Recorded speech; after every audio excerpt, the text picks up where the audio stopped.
எல்லாரும்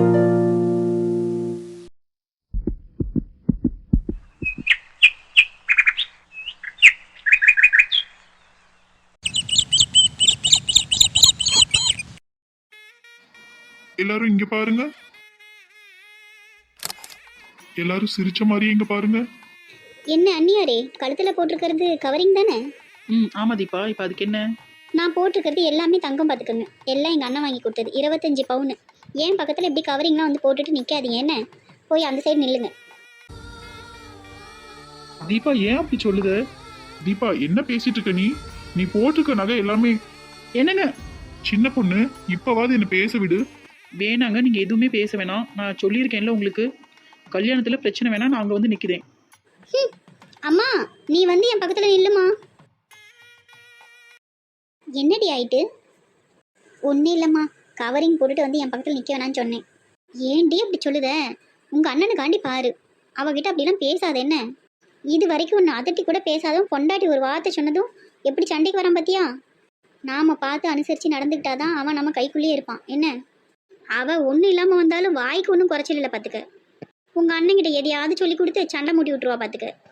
அப்படி சொல்லி தான் கொடுக்கட்டுமே, நானும் அவளான்னு பார்த்துக்கிட்டேன். அம்மா இங்க பாருங்கம்மா எல்லாரும். சரி, ஃபோட்டோக்காரன் கற்றுதான் அங்கே பாரு. இவன் வேற ஒரு ஃபோட்டோ 9 மணி நேரம் எடுக்கிறியான். என்னாலே முடியல, இதெல்லாம் போட்டுட்டு கசகசன்னு இருக்கு. சின்ன பொண்ணு, என்னால தானே இவ்வளோ அசிங்கப்படுது. நான் சொல்றத கேளு சின்ன பொண்ணு, அது உனக்கு தான் சொல்லிடலாம். நீ இந்த மாதிரி அசிங்கப்படுறதை என்னால பார்த்துட்டு இருக்க முடியல பார்த்துக்க. வேணாங்க, நான் சொல்றத கேளுங்க, நேரம் வரும்போது சொல்லிக்கிடலாம். சரி, அதெல்லாம் இருக்கட்டும், விடுங்க. கட்டத்தூர் அண்ணன் வரலையா? வரேன்னு தான் சொன்னா சின்ன பொண்ணு, ஆனா இன்னும் காணல. நமக்கு கல்யாணம் முடிச்சு வச்சதுல அம்மாவும் தங்கச்சியும் கோவமா இருக்காவன்னு பயந்துட்டு இருந்தான். பரவாயில்ல, வாடான்னு சொன்னேன், என்ன பண்ணதான்னு தெரியல. ஆமா, உன் தங்கச்சி கண்மணி கூட வரதா சொல்லியிருந்தியே. ஆமாங்க, அப்பா அம்மாவுக்கு தெரியாம தான் வரா. இப்பதான் ஃபோன் பண்ணேன், வந்துட்டு இருக்கேன்னு சொன்னியா.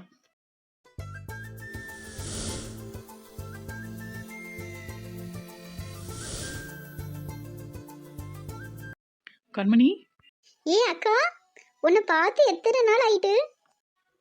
ஆமா கண்மணி, எனக்கு கூட ரொம்ப நாள் கழிச்சு பாக்குற மாதிரி இருக்கு பாத்துக்க. எப்படி இருக்க கண்மணி? அப்பா அம்மா எல்லாம் நல்லா இருக்காங்க தானே? எல்லாம் நல்லா இருக்கும். டெய்லி ஃபோனில் பேசிட்டு தானே இருக்கும். நீ நல்லா இருக்க தானே? நல்லா இருக்கேன் கண்மணி, என்ன அவரு நல்லா பாத்துக்கிறாரு. சரி, அதெல்லாம் இருக்கட்டும். இந்த கல்யாணத்துக்கு எனக்கு கண்டிப்பாக வரணும்னு எதுக்கு சொன்னேன்? அப்பாவுக்கு தெரிஞ்ச பெரிய பிரச்சனை ஆகிடும் பார்த்துக்க. உன் கல்யாணத்துலேருந்தே அப்பாவும் அம்மாவும் ரொம்ப மனசுடைஞ்சு போயிருக்கிறாவ. இப்போ நானும் இப்படி ஏமாத்துறேன்னு தெரிஞ்சால் அவங்களுக்கு ரொம்ப கஷ்டமாக இருக்கும்ல. எனக்கு உங்க எல்லாரையுமே பார்க்கணும் போலவே இருக்கு கண்மணி. நானும் அங்க வர முடியாது, நீயும் வந்து என்னை பார்க்க வர மாட்டேங்கிற. அதனாலதான் இந்த கல்யாணத்தை சாக்கா வச்சு உன்னை பார்க்கலான்னு வர சொன்னேன். நீ சாதாரணமாக சொல்லிட்ட. அங்கே நான் சமாளிச்சுட்டு வரத்துக்குள்ளே எனக்கு போதும் போதும் ஆயிட்டு பார்த்துக்க. ஃப்ரெண்டு கல்யாணம்னு சொல்லிட்டு கிளம்புனேன். அம்மா நானும் கூட வரேன், நீ தனியாக போவதான்னு சொல்லிட்டா. அப்படியா? அப்ப அம்மாவையும் கூட்டிட்டு வந்திருக்கலாம்ல. உனக்கு நக்கல் தான். சரி, எப்படி சமாளிச்சுட்டு வந்துட்டே இல்ல. சரி வா, போய் போட்டோ எடுத்துக்குவோம். ஏக்கா, ஃபோட்டோலாம் எதுவும் வேணாம். நானே அப்பா அம்மாவுக்கு தெரியாமல் வந்திருக்கேன் பார்த்துக்க. பார்க்கணும் தானே வர சொன்ன, பார்த்துட்டே இல்லை, நான் கிளம்புதேன் என்ன? என்ன கண்மணி, வந்ததும் போறேங்க. வா, வந்து சாப்பிட்டு அவரை பார்த்து பேசிட்டு போலாம் வா. ஏக்கா, அப்பாவுக்கு தெரிஞ்சிடாது தானே? அதெல்லாம் இங்க யாரும் போய் சொல்ல மாட்டாங்க, வா போலாம். அண்ணி எங்கண்ணே? இங்க மேக்கப் பண்ற ரூம் ஏதாவது இருந்தா அங்க போய் பாரு, அங்கதான் கண்டிப்பா இருப்பா உங்க அண்ணி. ஏன்னு அப்படி சொல்லுத? ஜீவா, இதோ வாரேம்மா. அண்ணி, யார் இது புதுசா இருக்கு? தேவா, இது என் தங்கச்சி. 2 பேரும் இருக்கீங்க, காட்டலாம் தான் கூட்டிட்டு வந்தேன். ஜீவா ஓடிட்டான். அம்மா சத்தம் போட்டாவா அண்ணி, அதான் ஓடிட்டான். நல்லா இருக்கியாம்மா? நல்லா இருக்கேன். கண்மணி, இது எங்க சின்ன மாமியாரோட பையன். இப்ப போனது இவரோட தம்பி. 2 பசங்க அவங்களுக்கு. பேரு கண்மணியா அண்ணி? ஆமா தேவா. கல்யாணம் ஆயிடுச்சா? இன்னும் இல்ல தேவா, எனக்கே இப்பதான் ஆயிட்டு. இனிமேதான் அப்பா பார்த்து பண்ணி வைப்பாவ. தேவா, அவர் எங்க? ஸ்டேஜ் கிட்ட தான் இருந்தாரு, இப்ப காணோம். அண்ணி இதோ அங்க பாருங்க, அண்ணன் வராரு. சரி தேவா, நாங்க போய் பார்த்துட்டு வரோம் என்ன? சரிங்க அண்ணி. ஜீவா, அண்ணியோட தங்கச்சி வந்திருக்காங்க, நம்ம கிட்ட காட்டலான்னு வந்தாவ, நீ அதுக்குள்ள ஓடிட்ட. ஓ அப்படியா அண்ணே? அம்மா தான் கூப்பிட்டாவ. அம்மா சாப்பிட்டு போடுற டேப்லெட் என்கிட்ட தான் இருந்தது, அதுதான் கேட்டாவன்னு கொடுத்துட்டு வந்தேன். எங்க அண்ணி போயிட்டாவளா? ஓ அங்க இங்கதான் நின்றுட்டு இருந்தாவ, காணும். அந்த பக்கம் எங்கேயாவது போயிருப்பாவ. சம்மந்தி, எப்படியோ கல்யாணம் நல்லபடியாக நடந்து முடிஞ்சிட்டு. நேரம் ஆகிட்டே இருக்கு பார்த்துக்குங்க. நம்ம வீட்டுக்கு பொண்ணு மாப்பிள்ளையே அழைச்சிட்டு போகலாம். ஏம்மா. சொல்லு ராசு. ஏம்மா, இது சின்ன பொண்ணோட தங்கச்சி கண்மணி. ஓ அப்படியா, வாமா. சாப்பிட்டியா? இன்னும் இல்லை. சரி, போய் சாப்பிடுமா. கண்மணி இது வந்து அத்தை தங்கச்சியோட மாமியார். ம். என்னம்மா படிக்கிறியா வேலைக்கு போறியா? காலேஜ் இப்பதான் முடிக்க போறேன். ம். அது சரி, கல்யாணம் என்னமோ ஆனது ஆயிட்டு உங்க அக்காவுக்கு. உங்க வீட்ல உங்க அப்பா அம்மா அவளுக்கு சேர வேண்டிய நகை நட்டெல்லாம் போட வேண்டியது தானே? அத்தை இப்படியா ஒன்றும் இல்லாம அனுப்பி வைப்பியே? அவ பாரு கழுத்துல கவரி நகையை போட்டு சுத்திட்டு கிடக்கா. அக்கா இவங்க என்ன சொல்றா அவ? கண்மணி இப்போ எதுவும் பேசாட்டி இரு, நான் அப்புறமா உனக்கு விவரமா சொல்லுதேன் என்ன. ம். என்னம்மா நான் சொல்றது சரிதானே? போய் உங்க அம்மா அப்பாட்ட சொல்லி அவளுக்கு என்ன போடணுமோ போடுங்க என்ன? ம். சரி வா கண்மணி போய் சாப்பிடுவோம். அத்தை அம்மா போய் சாப்பிட வச்சுட்டு வந்துடுறேன் என்ன? ம் சரிப்பா. என் பொண்ணும் மாப்பிள்ளையும் அவங்க வீட்டில் உள்ளவங்கள அனுப்பி வச்சுட்டு வரேன்னு போயிருக்காவ. அவங்க வந்துடட்டும், அதுக்கப்புறம் பொண்ணு மாப்பிள்ளையை அழைச்சிட்டு போகிறத பற்றி பேசிக்கலாம் என்ன? சரிங்க சம்மந்தி. என் பையன் கல்யாண விஷயத்தில் நடந்ததெல்லாம் மனசில் எதுவும் வச்சுக்கிடாதீங்க என்ன? அதை பற்றி பேசி இப்போ என்ன ஆக போகுது? நடக்க வேண்டியதை பார்ப்போம் என்ன? ம். இந்த கட்டத்தோட என்ன இன்னும் காணும்? பொண்ணு மாப்பிளைய அழைச்சிட்டு வேற போகணும். சாப்பிட வச்சு அனுப்பலான்னு பார்த்தா வந்துட்டேன்னு சொன்னா இன்னும் காணும். கூட்டம் இருக்கும்போதே வந்துட்டு போயிட்டானா பரவாயில்ல. இவன் வரும்போது கூட்டம் இல்லைன்னா அம்மா வேற பாத்துருவா. ஹலோ. ஆ சொல்லுங்க நீங்க. ஏய் என்ன தெரியலையேடா. யார் நீங்க? போடா விடான்னு பேசுறீங்க. இப்ப தெரியுதா? கட்டுதர என்னடா இது வேஷம்? வேற என்ன பண்ண சொல்லுத? அப்படியே வந்து அம்மா கிட்ட செருப்படி வாங்குவான். ஆமா நான் கூட எப்படி சமாளிக்கன்னு நினைச்சேன். நல்ல ஐடியா தான். ஆனா எவ்வளவு நாளைக்குடா இப்படியே மறைஞ்சு வருவ? நீ தாண்டா அம்மாட்ட பேசி சரி பண்ணணும். சரி அதை விடுடா, வந்த வேலையை பார்ப்போம். கல்யாணத்துக்கு நிறைய பொண்ணுங்க வந்திருப்பாவல்ல? டேய் எல்லாம் சொந்தக்கார பொண்ணுவாடா, அமைதியா இரு என்ன? டேய் நானே தாடி மூஞ்சுமா வந்திருக்கேன், என்ன எந்த பொண்ணுடா பார்க்க போகுது? சும்மா பாப்போம் வாடா. சின்ன பொண்ணு சிஸ்டர் எங்கடா? சின்ன பொண்ணு அவங்க தங்கச்சி வந்திருக்குடா, சாப்பிட வைக்க போயிருக்கா. நீ வா சாப்பிடுவோம். ஓ அப்படியா, சரி வா போவோம். இல்லையா கிடக்கு எல்லாம் சாப்பிட்டு போயிட்டாவடா, டைம் என்ன ஆயிட்டு? ஏங்க யார் இவரு? சின்ன பொண்ணு இது யாரும் தெரியலையா?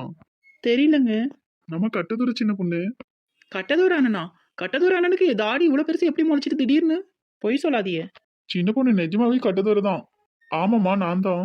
சின்ன பொண்ணு அம்மா பாத்துடக்கூடாதுன்னு தாடி விட்டுட்டு வந்திருக்கியான். ஓ அப்படியா? அண்ணே ஒரு தடவை தாடி எடுத்து காட்டுங்கண்ணே. பரவாயில்லண்ணே, இவர் கூட சேர்ந்து உங்களுக்கு இவ்வளோ மூளை வேலை செய்யுது. சின்ன பொண்ணு நான்லாம் இங்க பிறக்க வேண்டியனே இல்லம்மா. ஆமாண்ணே, நீங்க ஆப்பிரிக்காவில் பிறக்க வேண்டியவர் தான். சரி வந்த வேலையை பார்ப்போம். வந்த வேலை சாப்பிட்றது தானே அண்ணே. ஆமாம்மா அதுல என்ன சந்தேகம்? கண்மணி இவர் தான் அவரோட க்ளோஸ் ஃப்ரெண்டு கட்டுதோர் அண்ணே. ம். அண்ணே இது என் தங்கச்சி கண்மணி. ராசு சொன்னாமா. கண்மணி சாப்பிட்டியாம்மா? ம் சாப்பிட்டேன்னே. அண்ணே நீங்க போய் சாப்பிடுங்க அண்ணே. சரி சின்ன பொண்ணு நீங்க 2 பேரும் போங்க, நான் சாப்பிட வச்சு கூட்டு வரேன். சரிங்க. சரி வாடா போய் சாப்பிடுவோம்.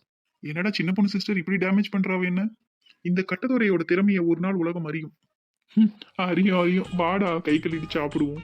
போடா ஆடு மாடெல்லாம் என்ன கையா கழுவுது? என்னக்கா சொல்லியா இவ்வளோ நடந்திருக்கா? அப்போ நீ கல்யாணத்துக்கு முன்னாடியே நகையெல்லாம் எடுத்து கொடுத்துருக்க அப்படிதானே? ஆமா கண்மணி, இது எதுவுமே எப்பவுமே அப்பா அம்மாவுக்கு தெரிய வேணாம் என்ன. நான் நகையை எடுத்துட்டு வந்த மாதிரியே இருக்கட்டும். சாரி கண்மணி, அதனால தான் அன்னைக்கு நீ நெக்லஸ் கேட்டப்ப கூட என்னால் தர முடியல பார்த்துக்க. அக்கா அது ஒரு பெரிய விஷயமே இல்லை, அதை விடு. அந்த நகை வாங்குறதுக்கு அப்பா எவ்வளோ கஷ்டப்பட்டிருப்பாரு. அப்பாவை பற்றி கொஞ்சமாவது யோசிச்சு பார்த்தியா நீ? கண்மணி நீ நினைக்கிற மாதிரி இல்லை. இப்போ உனக்காகவோ அம்மாவுக்காகவோ வாங்கி வச்சிருந்த நகையை நான் எடுத்துட்டு வந்து கொடுத்தாதான் தப்பு.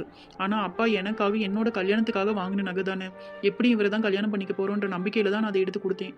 அது மட்டும் இல்லை கண்மணி, நகை தொலைஞ்சப்ப அவர் ரொம்ப மனசொடிஞ்சு இருந்தார். அந்த சமயத்தில் ஒரு லைஃப் பார்ட்னராக அவருக்கு சப்போர்ட் பண்ண வேண்டியது என்னோட பொறுப்பு. அதை தான் நான் பண்ணேன். அதில் ஒரு பொண்ணோட கல்யாணமும் அடங்கியிருந்தது. அதனால தான் நான் அந்த முடிவு எடுத்து அவர்கிட்ட நகையை கொடுத்தேன். நான் பண்ணது கரெக்டாக தப்பான்னு தெரியல. அந்த சமயத்தில் எனக்கு அதுதான் சரின்னு பட்டுச்சு, அதனால தான் கொடுத்தேன். சரி அப்படிதான் எடுத்து கொடுத்த. இங்கே எல்லாருக்கும் சொல்லியிருக்கலாம்ல அது உன்னோட நகைதான்னு. இப்போ ஒன்றை தானே கேவலமாக பேசுகிறாவ. அப்பா அம்மா எதுவும் போடாத மாதிரில பேசுகிறாவ. நகை என்னோட தான் சொல்லியிருந்தா நகை தொலைஞ்ச விஷயத்தையும் சொல்ல வேண்டி வந்திருக்கும். அந்த மாதிரி சொல்லியிருந்தா வீட்டில் பெரிய பிரச்சனையாக இருந்திருக்கும். கல்யாண சமயத்தில் அந்த பிரச்சனையெல்லாம் வேணாம், அவரையும் யாரும் தப்பாக நினைக்கக்கூடாதுன்னு தான் சொல்ல வேணாம்னு சொல்லியிருந்தேன். சரிக்கா இப்போதான் கல்யாணம் நல்லபடியாக முடிஞ்சிட்டு இல்லை, இப்பயாவது சொல்லு என்ன? அந்த பழைய நகை கிடைக்கட்டும் சொல்லிடலான்னு இருக்கேன் கண்மணி. ஏக்கா நீ அதுக்காகலாம் வெயிட் பண்ணாத என்ன? ஒருவேளை கிடைக்கவே இல்லைன்னா என்ன பண்ணுவேன்? நீ சொல்லிடுறது தான் பரவாயில்லன்னு எனக்கு தோணுது. அப்புறம் உன் விருப்பம். ஏன்னா இதனால உனக்கு மட்டும் இல்லைக்கா, அப்பா அம்மாவுக்கும் தான் கெட்ட பேர். அதையும் கொஞ்சம் யோசிச்சு பார்த்துக்கோ என்ன? நீ சொல்லியது சரிதான். கொஞ்ச நாள் வெயிட் பண்ணி பார்க்கலாம். நகை கிடைக்கலன்னா நான் சமயம் பார்த்து வீட்டில் சொல்லிடுறேன் என்ன. ம் சரிக்கா ரொம்ப நேரம் ஆயிட்டு, நான் கிளம்புதேன் என்ன? எங்கள் சின்ன மாமியார் மட்டும் பார்த்துட்டு கிளம்பு என்ன. தேவான்னு ஒரு அண்ணா கிட்ட பேசினமே, அவங்க அம்மா தானே? அவங்க தான். ஆனால் தேவா உனக்கு அண்ணன் இல்லை கண்மணி, மாமா. ஓ அப்படியா? அவரோட ஒய்ஃபு ஸ்னேகா அவங்க தான் எனக்கு இங்கே ரொம்ப சப்போர்ட்டாக இருக்காங்க. அப்புறம் நம்ம போகும்போது தேவா பக்கத்தில் ஒருத்தர் நின்றுட்டு இருந்து போனாருல்ல, தேவாவோட தம்பி ஜீவா, அவரையும் பார்த்துட்டு போ என்ன. அக்கா எல்லாரையும் பார்த்துட்டு இருந்தா டைம் ஆயிட போகுதுக்கா. எல்லாரும் என்ன 4 ஊர் தாண்டியே இருக்காங்க, எல்லாம் மண்டபத்துக்குள்ளே தான் இருக்காங்க, பார்த்துட்டு போகலாம் வா. சரி சீக்கிரம் வா. மச்சான் பின்னாடி திரும்பி பாரேன், பச்சை கலர் புடவை கட்டிட்டு ஒரு பொண்ணு அழகா இருக்குடா. நான் போய் பேசி பார்க்கவா? டேய் நான்லாம் எங்கேயும் பார்க்கல. அமைதியா எந்த பிரச்சனையும் இல்லாம கிளம்புற வழி பாரு. ஏற்கனவே எங்க பிரச்சனையா இருக்கு. அம்மா கண்ணில் மட்டும் நீ மாட்டேன்னா நீ அவ்வளோதான். ராசு பொண்ணு மாப்பிள்ளைய அழைச்சிட்டு போக வண்டி ரெடியா இருக்கா? ஐயோ செத்தேன். அம்மா அதெல்லாம் ரெடியா இருக்கு, எப்போ வேணாலும் கிளம்பலாம். ஆனா போட்டோ என்ன எடுத்து முடியல போலமா. லைட்டா ஸ்மைல் பண்ணுங்க. இந்த ஃபோட்டோக்காரன் விட்டா நாள் பூரா கூட எடுத்துகிட்டே இருப்பியான். நாம நல்ல நேரம் பார்த்து பொண்ணு மாப்பிள்ளைய வீட்டுக்கு கூட்டிகிட்டு போகணும் என்ன. நீ ஏற்பாடு பண்ண கிளம்புவோம். சரிம்மா. ராசு உன் பக்கத்தில் நிற்கிறது யாரு புதுசா இருக்கு? அம்மா அது வந்து என் ஃப்ரெண்டு தான்மா. ஐயோ எப்படி சமாளிக்க போறேன்னு தெரியலையே. ஃப்ரெண்டா? அந்த கட்டதூர பையில மட்டும் தான் வீட்டுக்கு கூட்டிகிட்டு வருவேன். இது யாருடா புதுசா இருக்கு? அம்மா இவன் என் காலேஜ் இல்ல ஸ்கூல் ஃப்ரெண்டுமா. ஓ அப்படியா? சாப்பிட வச்சியா? சாப்பிட்டாம்மா. உன் பேர் என்னப்பா? அம்மா என் பேர் வந்து ஏப்பா பேரு தானே கேட்டேன், அதுக்கே வந்து போய் நிலுக்கே. ஏதாவது ஒரு நல்ல பேரா சொல்லுடா. அம்மா அவன் பேர் வந்து கைப்புள்ளம்மா. என்னடா பேர் இது, கைப்புள்ள கீரிப்புள்ளன்னு? சரி என்னவோ, இனிமே அந்த கட்டதூர பையத்தை மட்டும் சாவகாசம் வச்சுக்காத என்ன. சரிம்மா. அவன் பண்ண வேலைக்கு அவன் மட்டும் என் கையில கிடைச்சான், விளக்க மாத்துக்காட்டை எடுத்து வெளுன்னு வெளுத்து விட்டுருவேன் பாத்துக்க. ஏம்மா ஏன் இப்போ அவனை பத்தி பேசிட்டு டென்ஷன் ஆயிட்டு? நம்ம கிளம்புறது பார்ப்போம் என்ன. அதுவும் சரிதான். நல்ல நாளேதுமா அந்த நாரவாயம் பத்தி எதுக்கு பேசணும்? நான் போய் ஆக வேண்டியதை பார்க்க. பொண்ணு மாப்பிள்ளைய நேரத்தோட அழைச்சிட்டு போவோம். அட இவன் யாருடா இவன்? பொண்ணு மாப்பிள்ளைய அழைச்சிட்டு போகணும் நல்ல விஷயம் பேசிட்டு இருக்கிறான், தும்பிட்டு இருக்கிறான் அவசோனமா. என்னமோ கீழே விழுந்த மாதிரி இருந்ததே. அம்மா நீ போய் மாப்பிள்ளை பொண்ணு ரெடி பண்ணு போ, நான் வண்டி ரெடி பண்றேன். ராசு ஏதோ கீழே விழுந்த மாதிரி இருந்தது. அதெல்லாம் ஒண்ணும் இல்லம்மா, நாங்க பாத்துக்கிட்டியோம், நீ போ. அதுக்கு ஏன்டா இப்படி பதற? ஏம்மா அதெல்லாம் ஒண்ணும் இல்லம்மா, நான் நல்ல நேரம் போயிட்டு இருக்கு பாரு, கிளம்பு போ. ஐயோ ஆமா, அவன் நல்ல நேரம் வேற போயிட்டு இருக்கு. நான் போய் எல்லாத்தையும் ரெடி பண்ணதேன், கிளம்புவேன் என்ன. போ போ போ. அது சரி, அவனை ஏன்டா மறைச்சிட்டு நிக்க? ஏம்மா அது வந்து அவன் கிளம்புறானா, டைம் ஆகுதான், அது காதுல ரகசியமா சொல்றதுக்கு கூப்பிட்டான், அதான் வந்து நின்னேன். நீ கிளம்புமா, போய் கிளம்புவோம். அதுக்கு எதுக்கு இவன் இந்த உதறான்? டேய் தாடி படுற கீழே விழுந்துட்டு. ஐயோ எங்க அம்மா வரத்துக்குள்ள எடுத்து ஒட்ட வைடா. அப்பாடா ஒரு நிமிஷம் நான் பயந்தே போயிட்டேன்டா. நீ எப்படியே ஒரு நாள் செருப்படி வாங்க போற, எனக்கு வாங்கி கொடுக்கலான்னு பாக்க. ஏன்டா சொல்ல மாட்டேன், உனக்கு கல்யாணம் பண்ணி வச்சதுக்கு நான் செருப்படி வாங்க வேண்டியதுதான். கொஞ்சம் யோசிச்சு பாரு மகனே, அன்னைக்கு நான் மட்டும் உனக்கு கல்யாணம் பண்ணி வைக்கலன்னா உன் நிலைமை என்னன்னு. அதுவும் சரிதான், தியாகிடா நானு. நான் இல்லைன்னா உனக்கு கல்யாணமே நடந்திருக்காது பாத்துக்கு. ஒழுங்கா ஒரு பொண்ணை பத்தி எனக்கு செட் பண்ணி கொடு. என்னது செட் பண்ணி கொடுக்கறதா? கல்யாணம் பண்ணி வைடா நீ, நான் உனக்கு பண்ணி வச்சேன் இல்ல, நீ எனக்கு பண்ணி வைடா. அவ்வளவுதானே, பண்ணி வச்சுட்டா போகுது. சரிவா போவோம். ஆமாடா நானும் கிளம்புதேன். இங்க இருந்தா ஏன் உசுருக்கு உத்தரவாதம் என்ன போல இருக்கே. சின்ன பொண்ணு சிஸ்டர் கிட்ட சொல்லிடுடா, நான் கிளம்புதேன். சரி வாடா. சின்ன பொண்ணு உன் தங்கச்சி ரொம்ப அழகா இருக்கா, ஆனா உனக்கும் தங்கச்சிக்கும் சம்மந்தமே இல்லாத மாதிரி இருக்கே. அவ எங்க அம்மா மாதிரி, நான் எங்க அப்பா மாதிரி. சாப்பிட்டியாமா? சாப்பிட்டேன் அத்தை. நல்ல அழகான குணமான பிள்ளை. கண்மணி உங்க அக்காவை அடிக்கடி வந்து பார்த்துட்டு போ என்ன. ஜீவா எங்க பார்க்கவே முடியல. அவன் ஃப்ரெண்டை அனுப்பி வச்சுட்டு வரேன்னு போனியான், இப்போ வந்துடுவேன். கண்மணி. அக்கா சொல்லுங்க. என் சேரீ மேக்கப்லாம் நல்லா இருக்காமா? நல்லா இருக்குக்கா. ப்ளவுஸ் பார்த்தியா, ஆரி ஒர்க் பண்ணது. 3000 ஆச்சுன்னா பார்த்துக்க. ஆமாம், என் வீட்டு காசெல்லாம் இப்படி தான் போகுது பார்த்துக்க. எல்லாமே நல்லா இருக்குக்கா. அப்படி சொல்லு கண்மை, நம்மள மாதிரி யங்ஸ்டர்ஸ்க்கு தான் இதெல்லாம் தெரியும் பார்த்துக்க. சில பேருக்குலாம் ஒன்றுமே தெரியறதில்ல. ஆரி ஒர்க்குன்னு சொன்னால் ஆரி ஒர்க்கான்னு கேட்குறாவு. ஏக்கா டைம் ஆகிட்டே இருக்கு பாரு, நான் கிளம்புதேன், அப்பா அம்மா தேடுவாவ. சரி வா, நான் வெளியே வரைக்கும் வரேன். சரி அத்தை, கண்மணி போறேன்னு சொல்லுதான், நான் போய் விட்டுட்டு வரேன் என்ன. போய் விட்டுட்டு வா. நான் கிளம்புதேன். சரிக்கா. சரிம்மா. சரோ பிள்ளை நல்ல பிள்ளை இல்லை, இந்த மாதிரி ஒரு பிள்ளையை தான் ஜீவாவுக்கு பார்த்து கட்டி வைக்கணும்னு இருக்கேன். ஏக்கா இந்த மாதிரி என்ன, இந்த பிள்ளைய கூட கட்டி வைக்கலாமே. சின்ன பொண்ணு தங்கச்சின்னா நம்ம ஜீவாவுக்கு முறை தானே. ஆமாத்த, எனக்கு கூட கண்மணியை ரொம்ப நல்லா பிடிச்சிருக்கு. முறைலாம் சரிதான், ஆனால் சின்ன பொண்ணு இப்போ அவங்க வீட்டோட பேசாமல் இருக்கியா. இப்போ அவள் தங்கச்சியை போய் எப்படி நம்ம பொண்ணு கேட்க. இவ காதல் கல்யாணம் பண்ணிக்கிட்டான்னு அவங்க அப்பா அம்மாவும் இவ மேலே கோவமாக இருப்பாவ. இதில் இன்னொரு பொண்ணையும் போய் நம்ம குடும்பத்திலே கேட்டால் கொடுப்பாவளா? எனக்கும் அந்த பிள்ளைய ரொம்ப நல்லா பிடிச்சுதான் இருக்கு. ஆனால் என்ன செய்ய, சின்ன பொண்ணு பிரச்சனையே முடியாமல் இருக்க பட்சத்தில் அவங்க வீட்டில் எப்படி இன்னொரு பொண்ணை கட்டி கொடுப்பாவ? அதெல்லாம் கொஞ்ச நாள் போனால் சரியாக போயிடும்க்கா. இல்லை சரோ, இப்போ இதை பற்றி பேசுறது சரி வராதுன்னு நினைக்கேன். ஜீவா ஜாதகத்தில் வேற காதல் கல்யாணம் தான் நடக்கும்னு சொல்லியிருக்காவ. அதனால அவனுக்கு பிடிச்ச மாதிரி பொண்ணு அவனே பார்த்துக்கிட்டுட்டும். ஏக்கா பரவாயில்லையே, ஜீவா காதல் கல்யாணம் பண்ணிக்கிட்டாலும் பரவாயில்லன்னு சொல்லுதியே. ஜீவா கொடுத்து வச்ச பையன்தான். சரோ, அவன் யாரை கல்யாணம் பண்ணிக்கிட்டாலும் எனக்கு ஒரு பிரச்சனையும் இல்லை பார்த்துக்க. அவன் சந்தோஷமா இருந்தால் மட்டும் போதும். அம்மா வா ஜீவா, இப்போ உன் கல்யாணத்தை பற்றி தான் பேசிகிட்டு இருந்தேன், கரெக்டாக வந்துட்டேன். அப்படியா நீ? என் கல்யாணத்துக்கு இப்போ என்ன நீ அவசரம்? என்ன ஜீவா அப்படி சொல்லிட்டேன்? தீபா கல்யாணமும் முடிஞ்சிட்டு அடுத்து உன் கல்யாணம் தான். அதுவும் உன் ஜாதகத்தில் லவ் மேரேஜ்னு சொல்லியிருக்காவலாம். அம்மாவும் உன் லவ்வுக்குலாம் ஓகே சொல்லிட்டாவ. உனக்கு லவ் ஏதாவது இருக்கா ஜீவா? இல்லை இந்த மண்டபத்திலே கூட ஏதாவது பொண்ணு உனக்கு பிடிச்சிருந்தா சொல்லு, பேசி முடிச்சிருவோம். அண்ணி அது வந்து ஸ்னேகா அப்படியே ஏதாவது இருந்தாலும் அவங்க அம்மாவை வச்சுட்டே கேட்டா அவன் எப்படி சொல்லுவான்? ஜீவா நீ இப்போ எதுவும் சொல்ல வேணாம் என்ன? உனக்கு அப்படி யாரையாவது பிடிச்சிருந்தா என்கிட்டயோ இல்லை ஸ்னேகா கிட்டே இல்லை அம்மா கிட்டே கூட தனியாக சொல்லு என்ன? சரிங்க அண்ணி. சரி அதெல்லாம் இருக்கட்டும். என் தங்கச்சியை காட்டலான்னு முன்னே உங்ககிட்ட கூட்டிட்டு வந்தேன், நீ உடனே கிளம்பி போயிட்ட. அதுக்கப்புறம் உன்னை பார்க்கவே முடியல பார்த்துக்கு. இப்போதான் அவளை போய் அனுப்பி வச்சுட்டு வாரேன். ஓ அப்படியா அண்ணி? ஃப்ரெண்டு கூட பேசிட்டு இருந்தேன் அண்ணி. கிளம்பிட்டாங்களா? இப்போதான் வெளியில போய் விட்டுட்டு வாரேன். ஐயோ அம்மா, மறந்தே போயிட்டேன். பெரியம்மா உங்களை கூப்பிட்டாவ, அதை சொல்ல தான் வந்தேன். கிளம்பணும்னு சொன்னாவ, பொண்ணு ரூம்ல தான் இருக்கா, அவ போய் பாருங்க. சரி ஜீவா, வீட்டுக்கு கிளம்ப தான் கூப்பிட்டுருப்பாவ, எல்லாருமே போகலாம் வாங்க. ஆமா நீங்க போங்க, நான் ஒரு கால் பேசணும், பேசிட்டு வரேன். சரி ஜீவா. அண்ணி சொல்லு ஜீவா. நீங்க சொன்ன மாதிரியே எனக்கு ஒரு பொண்ணை பிடிச்சிருக்கு. அப்படியா? ரொம்ப சந்தோஷம். யாருன்னு சொல்லு, கல்யாணம் பண்ணி வச்சிடுவோம். உங்க வீட்டில் தான் லவ் மேரேஜுக்கும் தடை இல்லையே. யாருன்னு சொல்லு, அடுத்த முகூர்த்தத்திலேயே கல்யாணம் பண்ணி வச்சிடுவோம். அண்ணி அது வந்து யாருன்னு எனக்கே தெரியாது அண்ணி. என்ன ஜீவா சொல்லுத? யாரும் தெரியாதா? லவ் பண்ணதேன்னு சொல்லுத, யாரும் தெரியாதுன்னு சொல்லுத? நான் மட்டும்தான் நீ லவ் பண்ணுதேன். சரி, அந்த பொண்ணு யாருன்னு கூட உனக்கு தெரியாது? ஆமா அண்ணி. நானும் அம்மாவும் அன்னைக்கு ஜாதகம் பார்க்க போயிருந்தோம்ல, அன்னைக்கு திரும்ப வரும்போது கணேஷ் நகர்ல முருகன் கோவிலுக்கு போயிருந்தோம். அந்த கோவில்ல தான் அந்த பொண்ணை முறை பார்த்தேன். அதுக்கப்புறம் அந்த பொண்ணை எங்கேயுமே நான் பார்க்க முடியல அண்ணி. அவளை எப்படி தேடி கண்டுபிடிக்கிறதுன்னு எனக்கு தெரியல. அவன் நினைப்பாவே இருக்கு அண்ணி. நான் கல்யாணம்னு பண்ணா அந்த பொண்ணை தான் கல்யாணம் பண்ணிக்கிடுவேன். இதை நீ அப்பவே என்கிட்ட சொல்லியிருக்கலாம்ல ஜீவா. கணேஷ் நகர் பக்கத்துல தான் எங்க அம்மா வீடும் இருக்கு.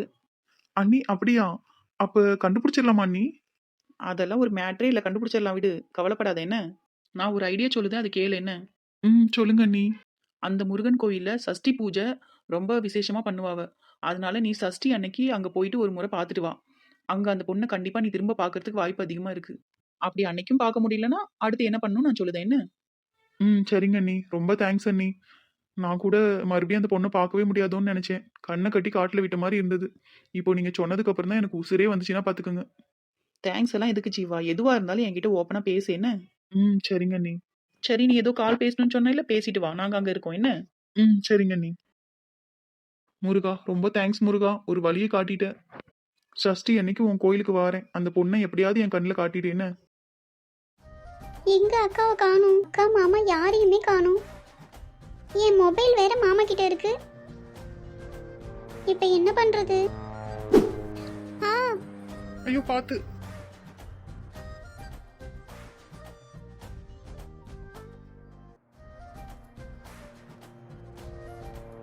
சாரி.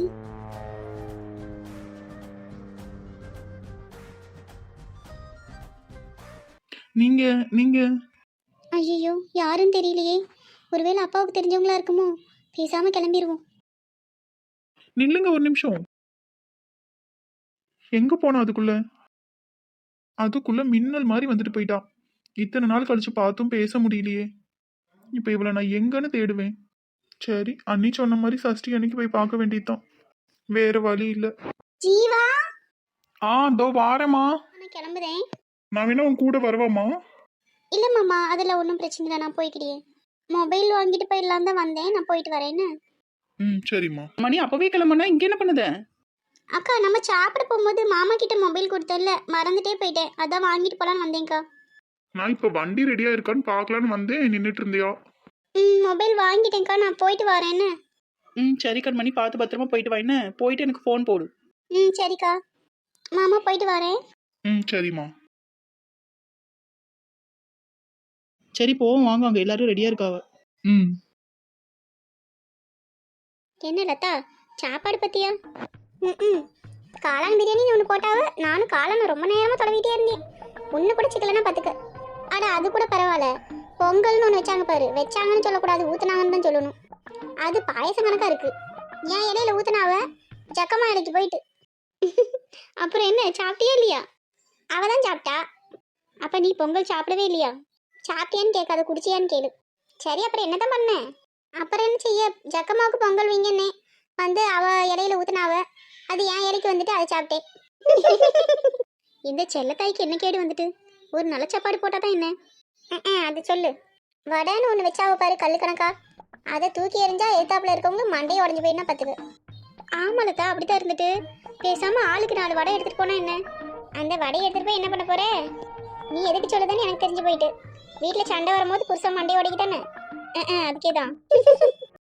ஆனா நல்ல ஐடியா தான் பார்த்துக்க. இந்த செல்லத்தாய்க்கு தான் மனசு வராது. இந்த மாப்பிள்ளை விடாது நல்ல சாப்பாடு போட்டுருக்க கூடாது. இந்த மாப்பிள்ளை பையனை பார்த்தீங்களா? தொப்பியோடையே இருக்கியான். ஒருவேளை சொட்டக்கடியா இருக்குமோ? கௌரி எனக்கு கூட அதே சந்தேகம் தான் பார்த்துக்க. அவ்வளோதானே, சந்தேகம் வந்து தீர்த்திடணும். இரு, அங்கே ஒரு பொம்பளை போகுது பாரு, அதை கூப்பிட்டு கேட்போம். ஏங்க ஏமா நீங்க மாப்பிள்ளை வீடா? ஆமாம் சொல்லுங்க. இந்த மாப்பிள்ளை பையன் தொப்பி போட்டுகிட்டே இருக்காப்ல, சொட்டத்தலையா என்ன? அப்படிலாம் ஒன்றும் இல்லைம்மா. அப்புறம் ஏன் தொப்பி போட்டுகிட்டே இருக்கியான்? அது அவன் எப்பவுமே அப்படிதான் போட்டுட்டு இருக்கியான். அதனால உங்களுக்கு என்ன பிரச்சனை? அதானே. ஏம்மா மாப்பிள்ளையோட அம்மா எப்படி? அது எதுக்கு உங்களுக்கு? ஊருக்குள்ள ஏதாவது ஒரு பிரச்சனைன்னா அந்த வரத்து வந்துடும் செல்லத்தாயி. அதுக்கு சம்மந்தியா வந்தது எப்படி இருக்குன்னு தெரிஞ்சுக்கலாம் தான். என்ன சொல்றாளுவ இவ்வளவ? அந்த பொம்பளை சரியான ரவுடி பொம்பளையா இருக்கும் போல. ராக்கம்மா அதுல என்ன உனக்கு சந்தேகம்? அந்த அம்மாவும் பெரிய ராங்கி பிடிச்ச பொம்பளையா தான் இருக்கும். இல்லைன்னா செல்லத்தாய் வீட்டுல சம்மந்தம் பண்ணுமா? அதை வேணா சொல்லு. 2 பேரும் ஒரு நாளைக்கு குடிமை பிடிச்சி சண்டை போட்டுட்டு உருள போறாளுங்க. நம்மளுக்கு என்டர்டைன்மெண்ட் தான். நானும் ஒருத்தங்க மூஞ்ச பார்த்தா அப்படியே கரெக்டாக சொல்லிடுவேன் பார்த்துக்கோங்க. அந்த மாப்பிள்ளை பையன் மூஞ்ச பார்த்தா அவங்க அம்மா சரியான பஜாரின்னு தான் தோணுது எனக்கு கூட. எங்க மாப்பிள்ளையோட அம்மா எங்க? ஏம்மா என்ன மாப்பிள்ளையோட அம்மாவை கேட்டா உங்க அம்மாவை கூப்பிடுறிய? என்னடி இவங்கெல்லாம் உன்னை பார்க்கணுமா? ஏங்க நாங்கள் உங்க அம்மாவை கேட்கலங்க, மாப்பிள்ளையோட அம்மாவை கேட்டோம். இவங்க தான் மாப்பிள்ளையோட அம்மா, நான் மாப்பிள்ளையோட அக்கா. அதுக்கேண்டி இப்படி வாய் பழக்கிறாளுவ? மாப்பிள்ளையோட அம்மாவா? மாப்பிள்ளையோட அக்கா மாதிரில இருக்காவ. ஏம்மா உன்னை ராங்கி பிடிச்சோ பஜாரின்னு சொல்றாளுவமா? என்ன திமிரு உங்களுக்கு? யாருடி நீங்களா? அது வந்து நாங்கள் தீபா வீட்டுக்கிட்ட தான் இருக்கோம். நாங்கள் ஏன் அப்படி சொன்னோன்னா, ராக்கம்மா ஏதாவது சொல்லுமா? அது வந்து நாங்கள் எதுக்கு சொன்னோன்னா, எங்கள் ஊர் பொண்ணை கல்யாணம் கட்டிட்டு போறியே, உங்களுக்கு பொறுமை அதிகமாக இருக்கா, எங்கள் பிள்ளைய நல்லா பார்த்துக்கலான்னு செக் பண்ண தான் அப்படி சொன்னோம். ஆமாம், உங்களை பார்த்தா ரொம்ப நல்ல டைப்பாக தெரியுது. உங்கள் பொண்ணு கூட இவ்வளோ நேரம் பொறுமையாக தான் கேட்டுட்டு இருந்தாவ. அதுவும் உங்கள் மண்டை மேலே இருக்க 2 கொண்டை ரொம்ப அழகாக இருக்குங்க 2 பேருக்குமே. வந்தம்மா சாப்பிட்டம்மான்னு கிளம்பிட்டே இருக்கணும். இங்கே ஏதாவது அலப்பறையை கொடுத்துட்டு இருந்தீங்க, கழுத்தை சேர்த்தடிச்சு வெளியே தள்ளிடும் பார்த்துக்கணும். ஏம்மா அது மட்டும் இல்லைம்மா, நம்ம தம்பி சொட்டையான்னு கேட்குறாளுவ. அதுவும் இந்த மஞ்ச மண்டைக்காரி இருக்கா பாரு, அவள் சொல்லுதா யாரை பார்த்தாலும் உடனே கண்டுபிடிச்சிருவாளாம். நம்ம தம்பியை பார்த்தே உன்னை பஜாரின்னு சொல்லுதாமா. அது நான் சும்மா ஒரு காமெடிக்கு சொன்னேன், சீரியஸாக எடுத்துட்டாங்க அக்கா. ஏய் வாடி, நம்ம போய் வேலையை பார்ப்போம். இவளுங்களை பார்த்தா காமெடி பீஸாக தெரியுது. அக்கா நீங்கள் போயிட்டு வாங்க, அம்மா கூப்பிட்றவ பாருங்க. அக்கம் பக்கத்தில் இருக்கிறதுக்குள்ள இந்த லட்சணத்தில் இருக்குது, இன்னும் பொண்ணு என்ன லட்சணத்தில் இருக்குமோ? நல்ல வேலை அடிக்காமல் போனாலுவ. உன்னை யார் பஜாரின்னு சொல்ல சொன்னது? ஆனாலத்தா துன்பத்திலும் ஒரு இன்பம். என்ன ரக்கமா? செல்ல தாய்க்கு இப்படி ஒரு சம்மந்தி இருந்தால் தான் அவளை அடக்க முடியும் பார்த்துக்கு. அதுவும் சரிதான். சரி வாங்க நம்ம கிளம்புவோம், போனவளுங்க திரும்பி வந்துட போகிறாளுவ. ஹலோ மக்களே, உங்களுக்கு இந்த வீடியோ பிடிச்சிருந்தா லைக் பண்ணுங்கள். நீங்கள் லைக் பண்ணால் மட்டும்தான் எனக்கு தெரியும் உங்களுக்கு இந்த வீடியோ பிடிச்சிருக்குன்னு. அதே மாதிரி நிறைய பேர் சப்ஸ்கிரைப் பண்ணாமே பார்த்துட்ருக்கீங்க. சப்ஸ்கிரைப் பண்ணாதவங்க சப்ஸ்கிரைப் பண்ணி வச்சுக்கோங்க. அதே மாதிரி கீழே கமெண்ட்டும் பண்ணுங்கள், உங்களோட கருத்தை சொல்லுங்கள். அப்போ தான் நம்ம அடுத்தடுத்த எபிசோட் கொண்டு போகிறதுக்கு வசதியாக இருக்கும். சரியா? நன்றி, வணக்கம்.